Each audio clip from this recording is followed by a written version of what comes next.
প্রচার বন্ধ রেখে রক্তদানে গেলেন বড়জোড়া সিপিএম প্রার্থী সুজিত চক্রবর্তী। বিশেষ সূত্রে খবর পেয়েছিলেন বড়জোড়া সুপার স্পেশালিটি হাসপাতালে রক্তের সংকট আছে, তাই ডিওয়াইএফআই এবং এসএফআই কর্মীদের সঙ্গে নিয়ে বড়জোড়া সুপার স্পেশালিটির ব্লাড ব্যাংকে রক্তদান করে আসেন তারা। প্রায় 13 জন রক্তদান করেছেন বলে সূত্রের খবর।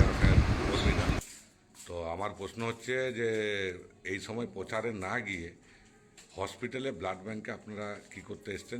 প্রথম কথা হচ্ছে ডিওয়াইএফআই লড়াই আন্দোলনের জন্য পথে থাকলেও ডিওয়াইএফআই এর মূল উদ্দেশ্য মানুষকে বাঁচানো, এবং সেই হিসাবে রক্তদান করাটাও আমাদের ডিওয়াইএফআই এর এখন একটা রাজনৈতিক শিক্ষা।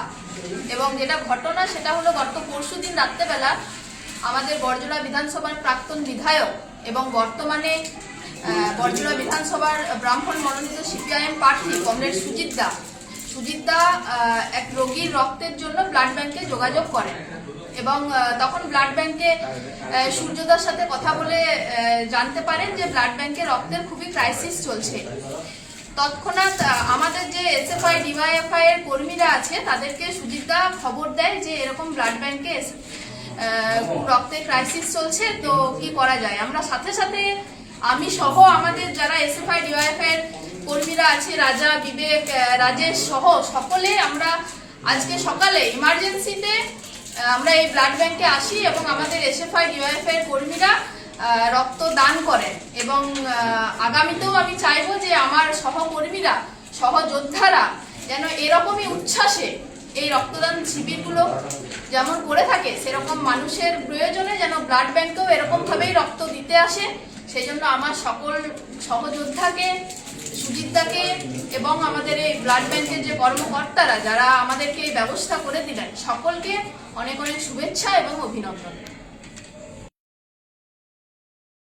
সমস্ত কর্মীরা খুব ব্লাড ব্যাংকে এসে সহযোগিতার হাত বাড়িয়ে দিয়েছে। এই কারণে আমি গত কয়েকদিন আগে ব্লাড চেয়েছিলাম। ব্লাড ব্যাংকের দায়িত্বে আছেন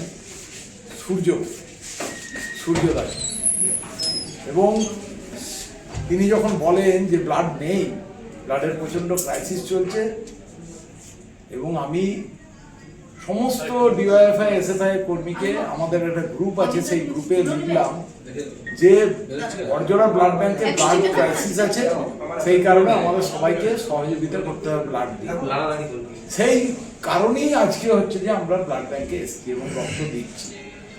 আমি যেরকম প্রচারে ছিলাম কাপিস্টাতে, সেখান থেকে আমি চলে এলাম এদের উৎসাহ দেওয়ার জন্য যে আগামী দিনে যাতে এই ধরনের কাজের সঙ্গে সবসময় যুক্ত থাকে। এবং বিগত দিনেও আমরা ডিওয়াইএফআই এসএফআই যখন আমরা করেছি তখনও আমরা এইভাবে ব্লাড দিয়েছি এবং সহযোগিতা করেছি। করোনার সময়তেও আমাদের ব্লাড ব্যাংকে এসে 10 জন করে রক্ত দিয়ে গেছে। এইভাবেই যাতে সহযোগিতার হাত বাড়িয়ে দেয়, মানুষের যে প্রয়োজনীয় মানে প্রতিদিন আশু যে সমস্যা ব্লাডের, সেই চাহিদাটা যাতে মেটাতে পারে, তার জন্যে আমি সমগ্র ডিআইএফআই এসএফআই এবং ব্লাড ব্যাংকের কর্তৃপক্ষকে অভিনন্দন এবং নমস্কার জানাই।